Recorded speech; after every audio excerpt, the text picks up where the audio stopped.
প্রথমে একটা ভাইরাল নাচের সম্পর্কে কিছু বলবো আজকে আপনাদেরকে।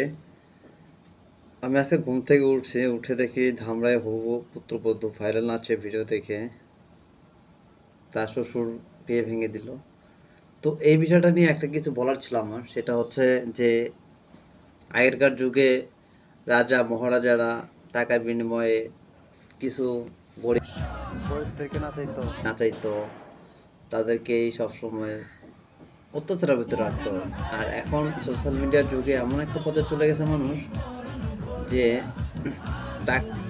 টাকাও লাগে না, তারপরও তারা সব কিছু নিজেরাই উলঙ্গ করে দেখায় যে দেখো দেখো সোশ্যাল মিডিয়ায় নাচে।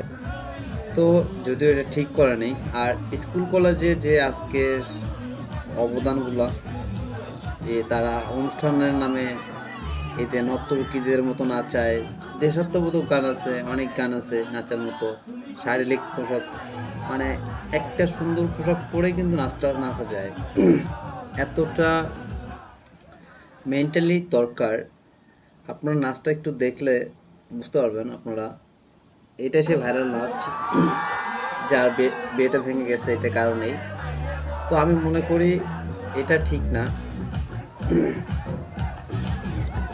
বুঝতে পারছেন? তো এই যে তাদেরকে যে আজকে তাদের বিয়েটা ভেঙে গেল, এটা বদনাম কার হইল? তার হইল? মূলত তার না, এটা হচ্ছে তার পরিবারের বদনাম হইল। তো আমি মেয়েদেরকে একটা রিকোয়েস্ট করব যে আপনারা এমন কোনো কাজ করেন না যাতে আপনাদের জন্য আপনার পরিবার হিংসার শিকার হয়। জেনারেশনটা কোথায় চলে যাচ্ছে দিন দিন।